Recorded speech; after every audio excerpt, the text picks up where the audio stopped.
Right, so welcome back to our programming language history. So we saw in 1940s, 1950s, early 1950s, programming was made done through this manual process, right? Or in the best case, you could flip some switches, maybe, right? Not very fun. Well, not very scalable, right? If you need something complicated, right?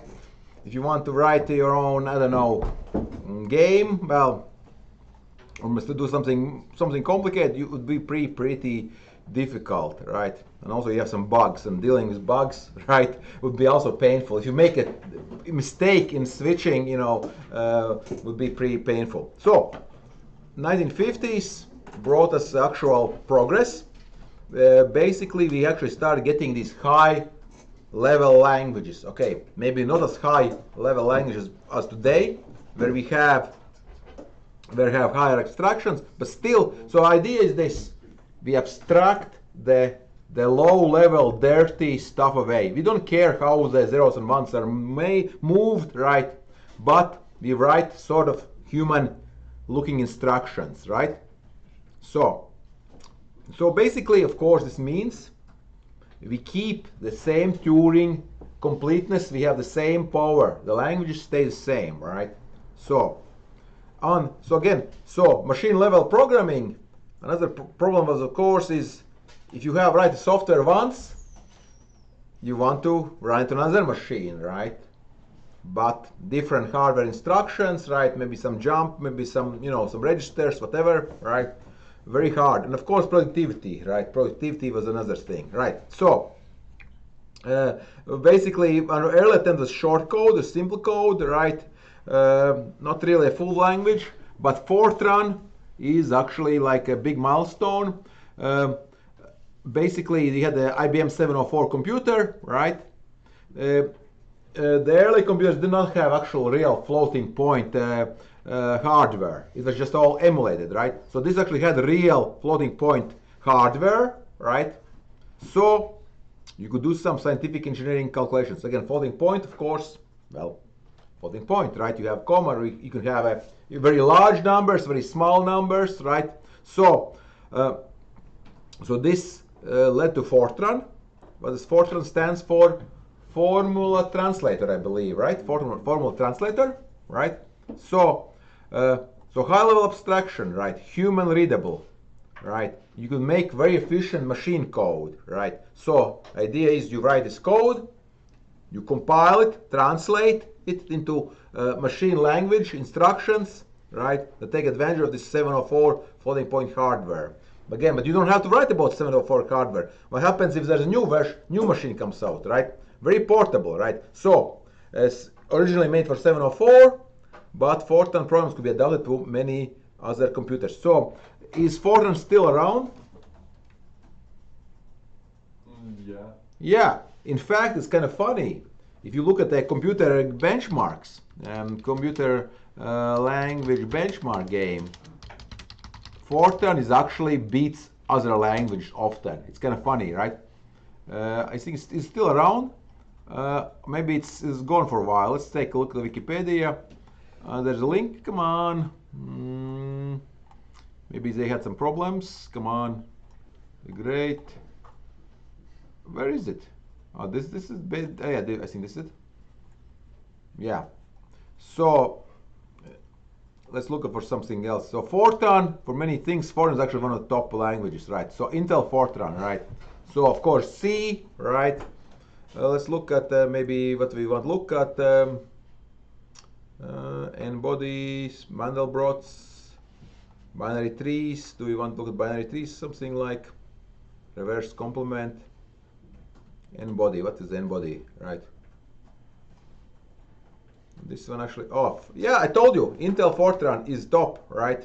Well, yeah, it beats Rust, it beats Julia, right? So it's interesting. Why is that actually, right?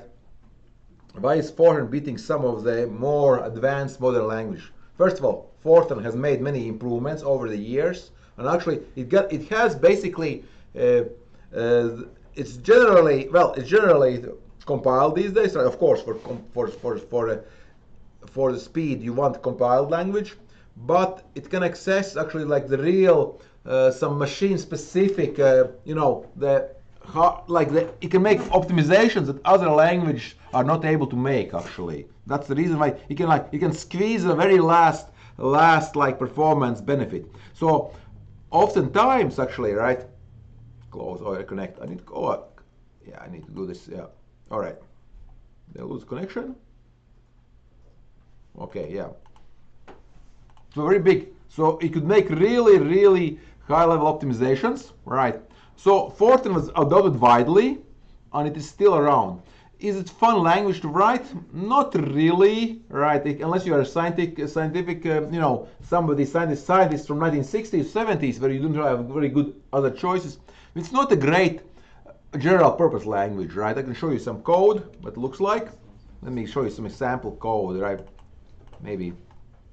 But many companies still use Fortran. Yes, that's what I'm saying. It's still around. It is still around for calculation when you need the absolute top calculation speed, right? Fortran, it's actually many libraries like use Python, some of the high performance computing libraries which Python use. They're written in Fortran actually, underneath actually, right? So, but the good thing is, like I said, you don't have to write yourself your own programs in Fortran, right? It's very niche, right?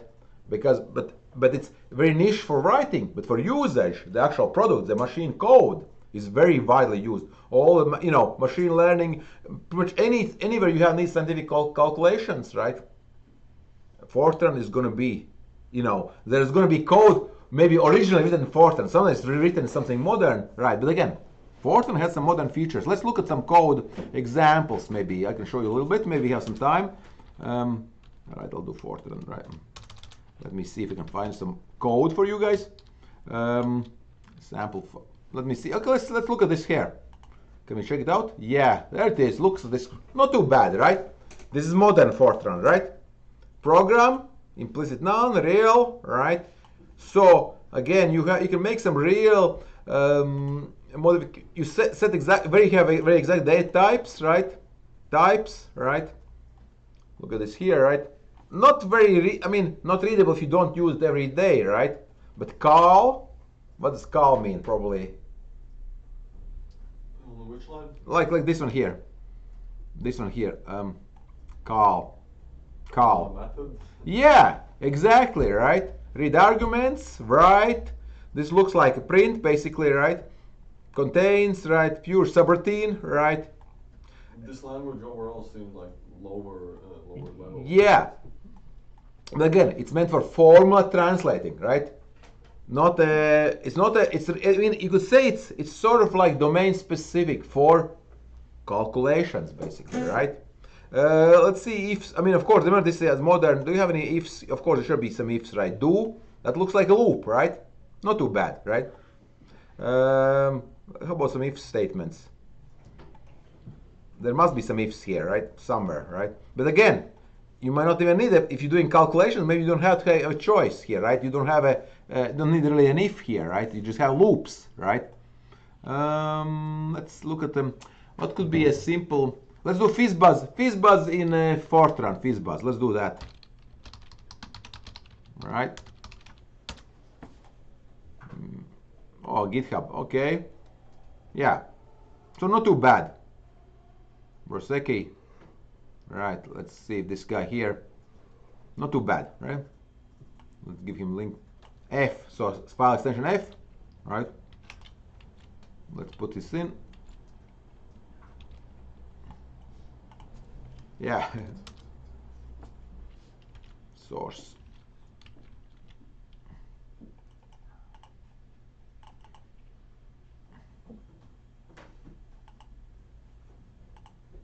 Oh,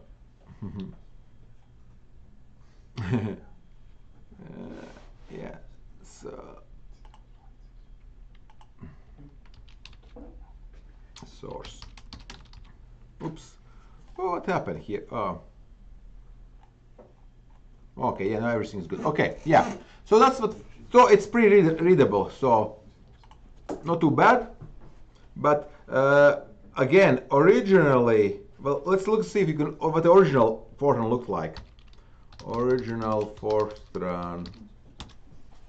Let's see if Wikipedia is better for us now.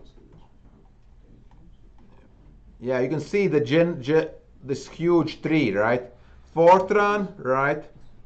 We are right now Fortran 08, right?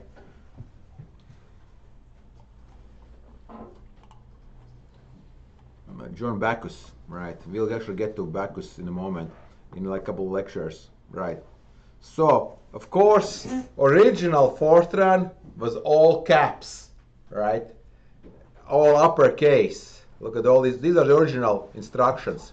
So go to, it used a lot of go tos. You jump, right? Rewind, tape, rewind, read drum, read tape, right? Go to, divide, check, right? Three-way arithmetic, right? So frequency. Yeah. So kind of cool. So this is how you write programs, by the way, yeah, right? This is how you made Fortran comp programs with a punch card, right? Kind of. Well, let's do this again. Let's do one more. Okay, what's happening here today? Okay. So source. Well, forgive me. I just came from California, so I'm relatively jet lagged today. So I'm like, if I fall asleep, you wake me up, okay? What did you do in USA? I was visiting friends, basically old friends, right? So I actually escaped California. It was starting to burn when I was driving away. Actually, You did it? yeah, I saw the fires actually when I was driving. Right, I so want you to leave. yes, so I was really lucky. I consider myself really lucky actually. Yeah, it was like 20 kilometers from where I was staying. Yeah, so.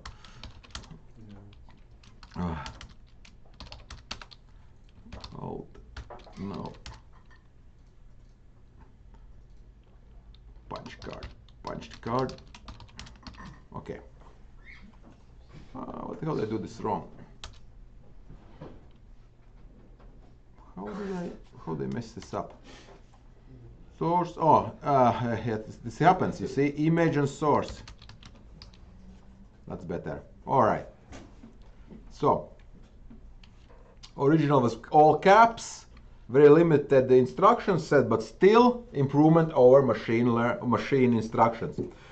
Now we get to second language, and this language, so we won't do Fortran in this course. Very important language still. I mean, it's important, but not really used as far as mass market actually writing. There are few people who still write it, and we'll thank them that they do it, right? But most likely you won't need to write Fortran yourself.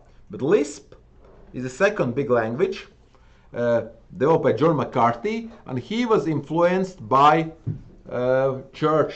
I think it was his either advisor or his colleague, right? So it's called Lisp processing, and this language, we will be using it actually in class. But the good news for you is you don't have to use the original. You will use Clojure, right, which is a more modern version of it, actually, a variant, right? So very influential language, especially it's used for early AI research, right? So influenced many other languages. It is basically, you can say, first functional language, meaning you write functions, you compute something, you get something back, right? Very influential. So again, I won't talk about too much today because we'll see it in class in a few lectures. Now, COBOL. COBOL is, well, I will say, quite horrible, right? So, common business-oriented language. It was basically one of the first, I would say, not low code. Idea was anybody could code, right? Sort of language, right? For business, business analysis, right? Things like that, right? Not for scientists, right? If Fortran was for scientists, COBOL was for readable. It had this idea of readable syntax, right? So I told you there's actually demand for COBOL programmers these days, right? COBOL is still around, right?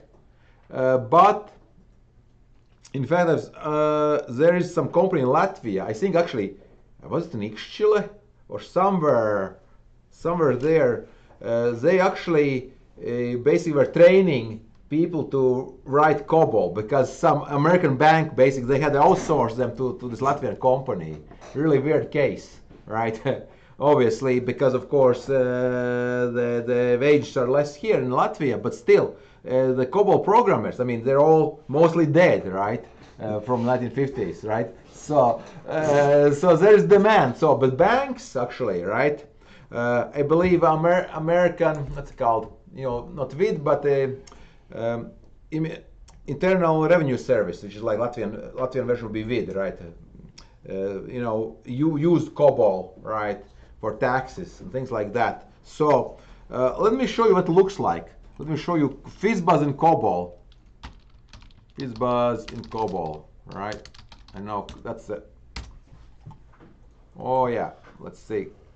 Yeah, again all caps. Not. This is again if you have like sci-fi program, right? This is kind of like kind of leads to this in read these programs looking sort of like really robotic, right? This identification division, program ID, FizzBuzz, data division, working storage section, right? I don't know who came up with these ideas, but this would be very easy to write. I mean, you can, right? I guess, I mean, there's certain logic to this, right? Right? So it's readable, I guess, right? But kind of wordy, and so I don't know. Kind of not too much fun. I mean, not too much fun to write. If you look at the Stack Overflow review of programming languages, I don't think COBOL will be anywhere close to being loved, right? So let me put this here. If adding this here, let's see COBOL, right?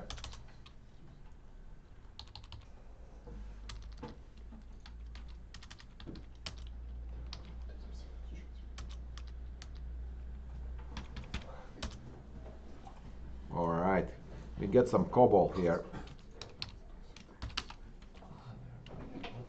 We got some COBOL FizzBuzz. So yeah, so it was supposed to be readable. But now we get to the next language, Algol. So, okay, so Fortran is still around, Lisp is still around, some many versions. COBOL is actually not being, well, it's still being developed, but not actively growing, but still around. Algol, the next language, is Algol still around? Haven't heard of it. Yeah, you have not heard of it. It's actually not around. So Algol, I don't think there's any company making Algol programmers. However, Algol was sort of like one of the early cases of development by committee, right? Meaning bunch of people get together, some smart, some not so smart, but different interests, right? That's like in politics, right? You have a bunch of people, you have a working group, and they try to develop something, like some standard. So they had a lot of ideas. So Algol is actually very influential because it came up many ideas we use today, how we write programs, how we structure programs. So block structure, right? It was blocks we use, right? That comes from Algol, right? So it was never adopted for practical computing, but influenced Pascal, C, C++, and since but if any language influences C, so C influenced pretty much everything else, right? So very, very influential in that regard, right?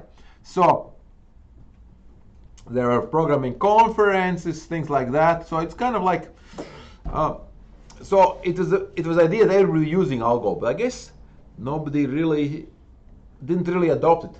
That would be again another research. Why was it not adopted? So this will be open question. I'll leave this in here.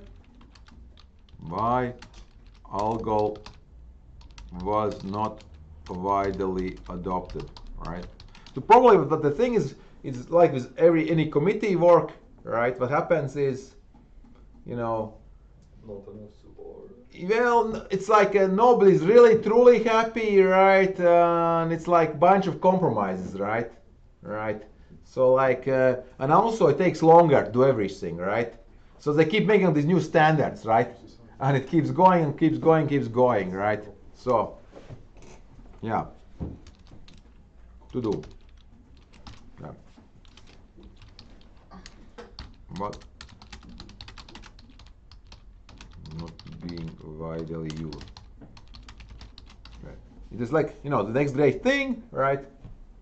We'll see. This is not the only language, but we'll see more as a language like this. Okay. So 60s is like the big development. So what happened? So basically people realized, okay, we don't want to write machine code, right? So we got some other language, PL1, right? Sort of like combined Fortran with COBOL. I don't think it's around anymore. Not really haven't usually used PL1 languages, right? BASIC, beginners all-purpose symbolic instruction code. Is BASIC still around? Yeah, you heard of BASIC. You see, who has used BASIC? Nobody? You guys are amazing, right? So, I mean, I envy you, right? Because in my days I had to learn. I learned programming using BASIC, right? It was meant for beginners, right? Again, in 90s, 2000s, like many Microsoft programs, actually, like Excel, Word, many automation, you know, many tools actually were written using BASIC. So BASIC was one of the first like beginner-friendly language. Well, that's this says there, right? So also for teaching, you know, widely used for teaching. Also, I guess without BASIC, Bill Gates would not have $100 billion, right? Because that's a language he made. Well, he and his colleague Paul Allen made for the first early microcomputer, right? So that's their first product, basically. Microsoft's first product was BASIC, right? So Microsoft and BASIC are sort of like I don't know what's a saying in English, you know, hand and mitten, I guess. I don't know, right? But basically they go very well together, right? And of course, you can still find BASIC. At least early operating systems or from Microsoft included BASIC for free, basically. So can we find, is BASIC included here? BASIC language? No, probably not. If you do here, yeah, you can start basic coding, but probably not anybody, most people don't want to use BASIC anymore, right? I can show you what it looks like, right? 63, right? So, but early computers, right? You bought in 70s, 80s, or 90s, right? Included BASIC. Basically, it came with the machine, right? Because it was something. It was much friendlier than COBOL, not as specific as Fortran, right? It was general. It was basically general language. You could make a lot of fun games. You could do also calculations, right? So very hello Wikipedia, right? There you go, right? So 10, but notice something here, right? Early basics had these lines, right? Lines were part of the code. You say 10, 20, 30, right? So for x1 to 10, right? You print hello Wikipedia, next E, right? So what happens? You print 10 times hello Wikipedia, right? This is a for loop. But also the problem with BASIC was that it heavily relied on goto, right? Jump to somewhere. So the issue was that this led to spaghetti code, basically, right? So we'll see that there's a big critique of BASIC. Now there's some other ones: APT, Simula, Basic Combined Programming Language, which is not maybe influential because it kind of led to C programming language. Logo. Who has used Logo? Well, but actually if you use Python includes Logo, I believe, right? Python Logo, right? No, Logo module. I believe it's Turtle, right? Turtle, I believe it's called Turtle, right?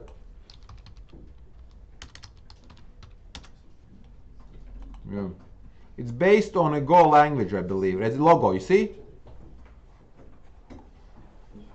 Yeah. You can see these language, see these commands. So it's kind of like, so you see again, Turing machine, Turing complete, right? Implements. I'll show here. You can see modern version. Right.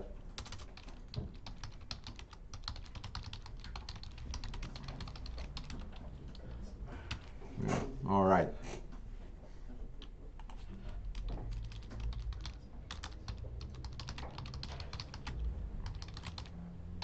Yeah. So it all led this basic led to people writing. Well, Fortran also, by the way, had instructions jump because computers, right? Memory, you jump to somewhere to instructions, right? Very handy. But the guy Dijkstra, we know Dijkstra by now. Who was Dijkstra guy? Dijkstra, you know him. Who developed the algorithm? Yeah, which algorithm? Dijkstra's algorithm. Yeah, which one? What is The the path finding. Yes, Like- yes.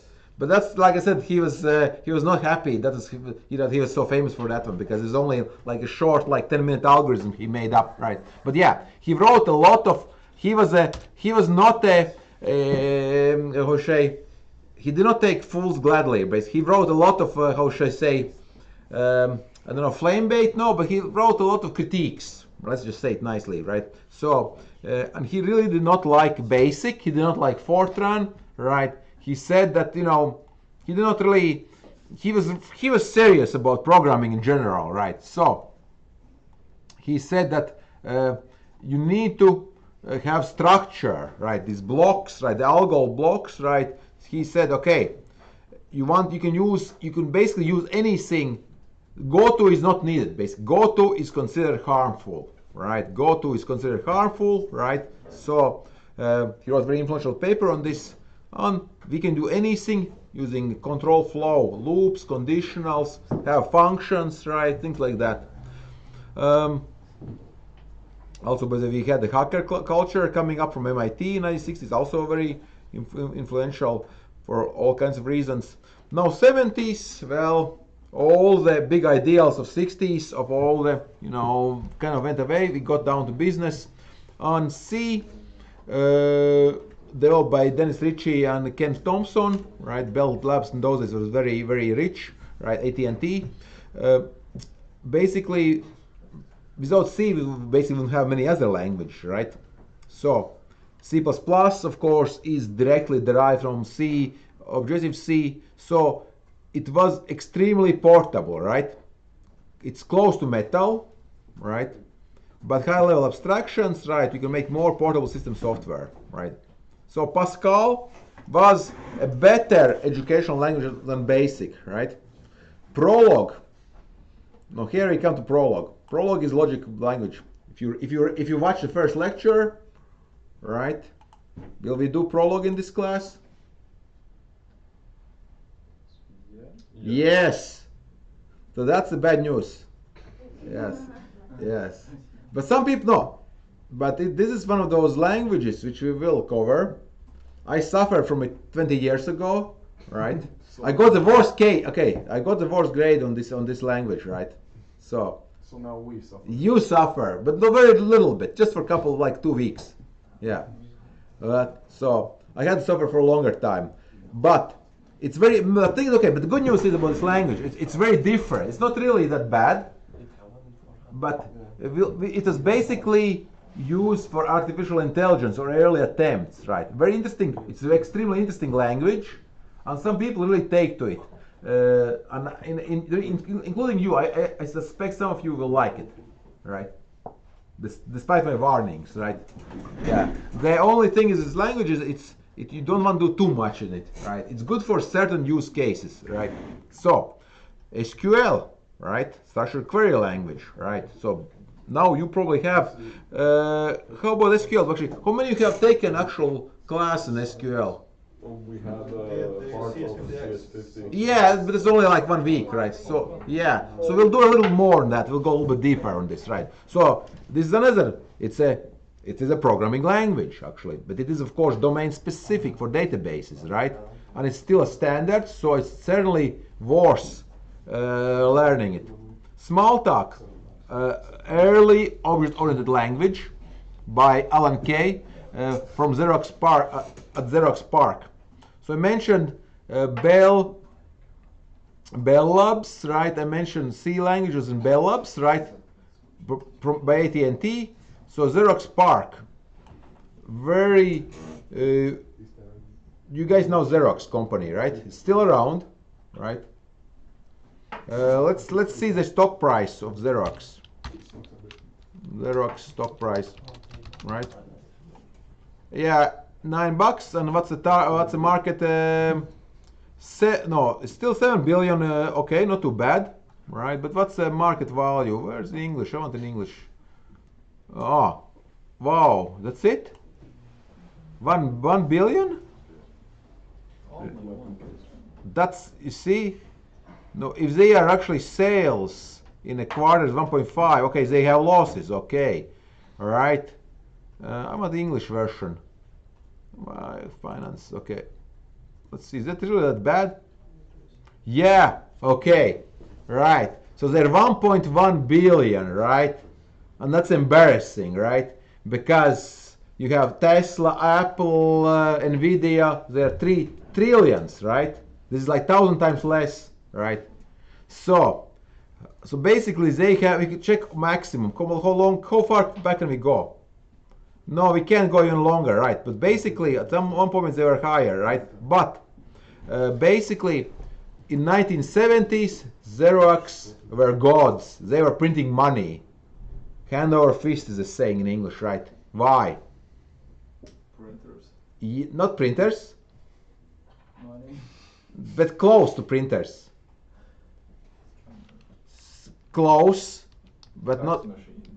No, also all good products, but not what they made money from. Copiers. So close. They made basically this one Xerox copier, Xerox early copier. I think I thought I showed you this one. 914. This is what they made money from, right? This is what they made money from. This is like 1959, right? A huge revolution, right? Because people want to make copies, fast copying, right? By the way, what was included with this machine? Standard equipment, but something which is needed for this machine. Electricity. Yeah, but the interesting thing was they needed it had a high risk factor for something. Radiation. Fires. Fires. So it came with a fire extinguisher. Yeah. So there's a fire extinguisher here. So yeah, but okay. So the story is right. Like during 60s, they started making so much money that the Xerox literally did not know what to do with this money, right? So it's kind of like Google in 2010s, right? They came up with these research centers. You have a lot of money, you start exploring different ideas, right? Just like these days, Meta, Microsoft, Google, right? All the companies make a lot of money. They have these research centers. So they're sort of like alternative to universities, but basically they do things research. Maybe we'll come up with the next big thing, right? Because we don't know.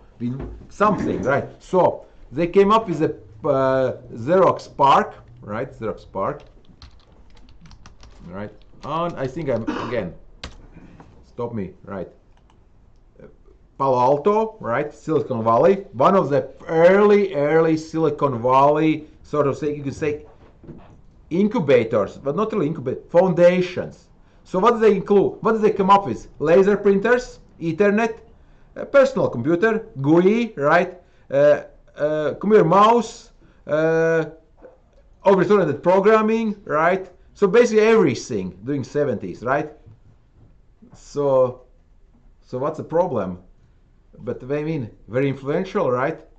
But you just saw, if you are so influential, why is you good? Why are you not rich, right? Because Xerox has basically they did not take advantage of these. They came up with these ideas, but other companies, other people, they were making so much money from the copiers, right? That the higher up management did not know what to do with all these ideas that research does, right? They're sort of like, oh, cool things, right?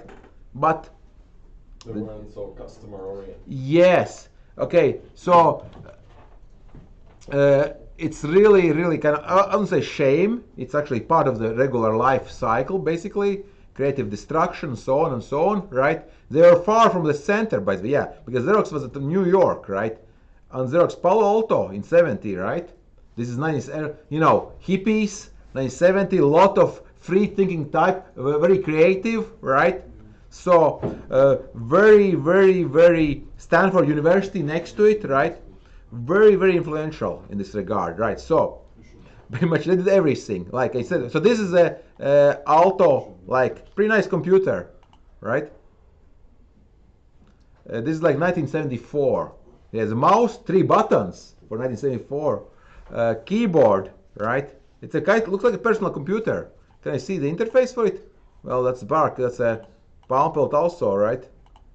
Yeah, very nice, nice, nice. But I want to show you the Xerox Alto. Where's my Alto? Yeah, this one here. I'll show you what it looks like in a running. So here's the problem with Alto. It only costs $32,000. That's like $130,000 in modern money, right? So they shipped like 2,000 units, and it's basically for internal use, right? So really nice. It had up to 512 kilobytes of memory, right? That's quite a bit, right? Really nice computer, right? Except I want to show you what it looks like, the OS. So OS is like this basically, right? This is 50 years ago, right? Battleship, right? There's some games look like there, right? So yeah, so I digress, but of course Xerox, as far as programming languages, right? It led to object-oriented programming for making GUIs, making this Xerox Alto, right? You came up with this concept of object-oriented programming, basically, right? Very, very, very influential. So, who made all the money from this? Apple, of course, and Microsoft Windows, right? So both sort of went to Apple Park, and the story goes that Steve Jobs. So when Microsoft Windows came up, appeared in 1985, Steve Jobs was very angry. He called Bill Gates, said, "You stole my idea, right? I have Mac in '94, right? What are you doing, right?" He was actually he could be pretty rude, right? So, but Bill Gates said, the story goes this, you didn't come up with this. This is actually Xerox. Remember, we went in '79. We took a tour of Xerox campus. We saw this machine working, right? We saw the same thing. He said, it's like if you had a rich uncle with a TV, right? And I went to, it's not your TV, right? You stole it first, right? But I have just as much right to steal as you do, basically, roughly like that. So, it's a legend, but it's actually sort of true, right? So I mean, Steve Jobs did not have a good argument for that. But actually, he had an argument because I think what they did is they did license. They gave some Apple stock to Xerox actually, which Xerox sold very quickly, right? So Xerox probably, if they had kept the stock, they would have probably like trillion, right, in Apple stock, right? So as happens, So okay, but again, you have a lot of money, you can come up with some good ideas, but you probably won't make more money, right? So, and eventually your idea, copiers are not really that big business. Well, it's still big business, but not a growing business, right? So, but we start getting some best ideas in 1970s. Actually, we're almost at the end of our lecture is going to end, right? So because I digress so much. But yeah, so 80s. Now it's all business, of course, all diverse, rapid growths, right? C++ or friend from our last lecture, from last semester, right? So we got object-oriented programming. We have Ada, actually named after Ada Lovelace, right? Developed by U.S. Department of Defense, right? Extremely safe, but extremely kind of painful to write because you have to really very wordy language, very safe. Perl, early text processing, very good text processing language.